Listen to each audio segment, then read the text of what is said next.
Hello guys and welcome back to another video. So it's one day before the CCS starts, and I think it's the best time right now to talk about the new changes about the CCS event that we have in the game. That was changed I think about 20 days ago with some interesting additions.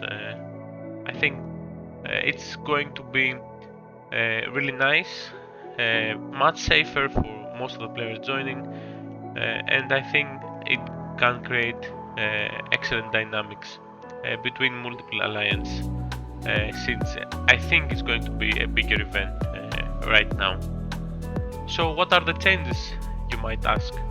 So most of the changes are on the event rules on the last tab, but the basic rules of the CCS is going to be the same.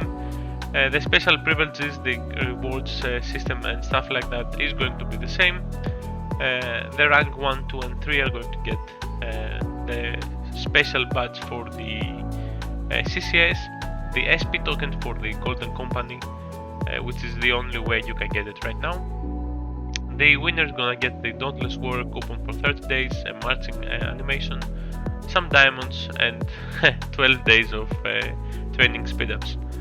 The rewards are going to be less, obviously, for the second and third place, but this time we are going to have the elimination point reward. So at the end of the Champions City Siege, rewards will be issued based on the number of elimination the points you have.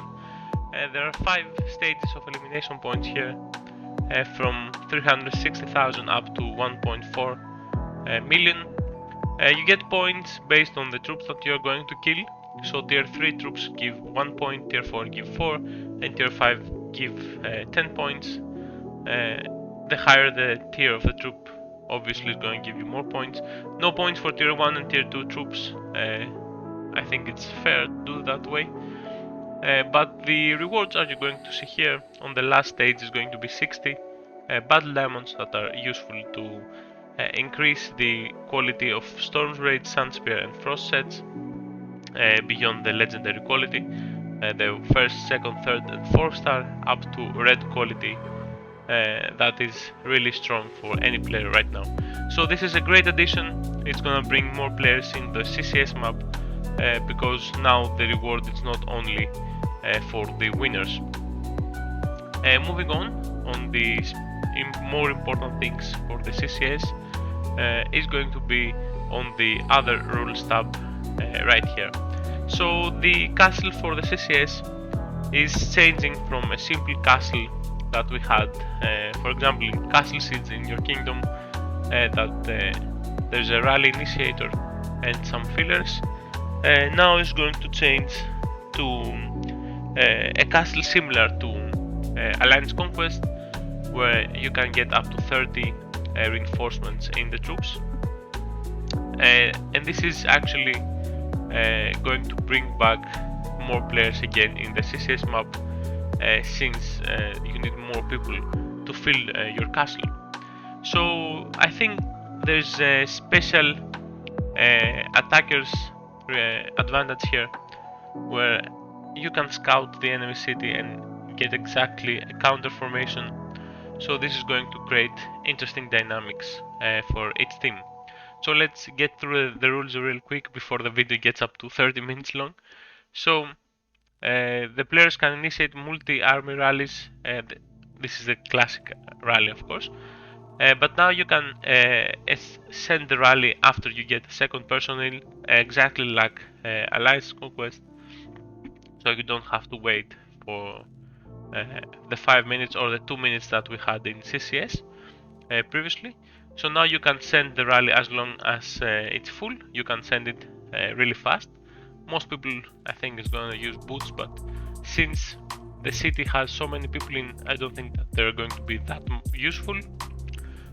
When a player captures the occupying great city, the classic stats that you're going to get are in there: commander bonus, lord talents and technology, especially for great cities, the rally size and attack and stuff like that. So when the great city switches hands from another alliance, this is really important, it's not from the same alliance, The Great City will gain a 2-minute truce that you can't attack it, so your reinforcements can get in there in time. The Great City can hold up to 30 reinforcements, exactly as the Alliance Conquest event, and the defending size for the occupant is going to be 1 million troops plus the occupant's highest rally size, which in my opinion can get up to like 7.5 right now with the Great City buffs plus the 1 million. So this is going to be great for the defender, but as I said, I think the attacker is going to have a really big advantage since he can scout the Great City and counter with exact formation for the enemies. Going again up on the other event rules, some things that have changed since the last CCS is that you are going to have a hospital size right now.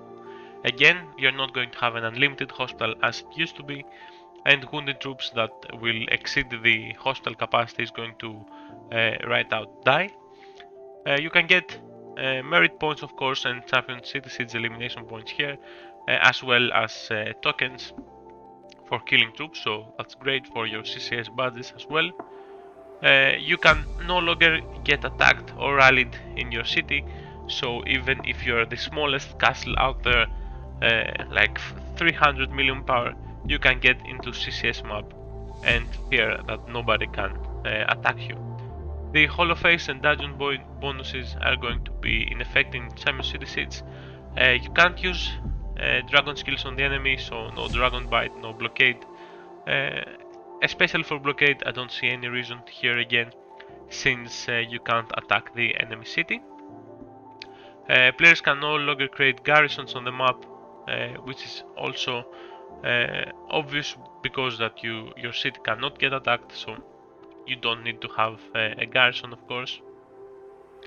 Using a precise transfer, this is an old rule as well that it's still in the game.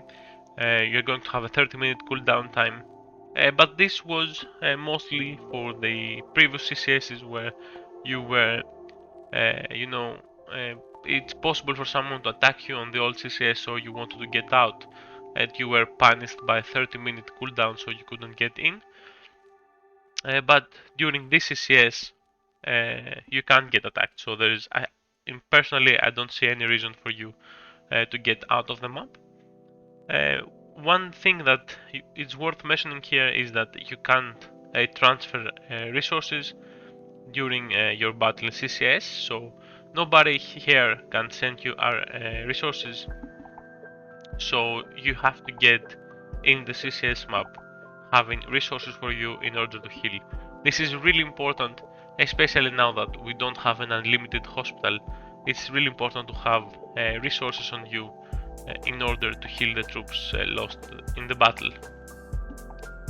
So I wanna put on the screen like a battle from Alliance Conquest to show exactly how I think that the CCS is going to work, and I think it's pretty self-explanatory, to be honest. I think the changes are really good, are going to bring interesting dynamics and more people in the CCS, because in the past days the CCS was a bit dull with not many players going in, and it was mostly 1 hour talk time between your alliance and friends. So thanks for watching, guys. Make sure you try CCS tomorrow and give me your honest feedback, because that's the only way we can get the game better, by bringing honest feedback in the table. So thanks for watching, guys, and I see you on the next one. I'm waiting and always hesitating. Kryptonite desires set my heart afire. Heart on fire. Set my heart afire.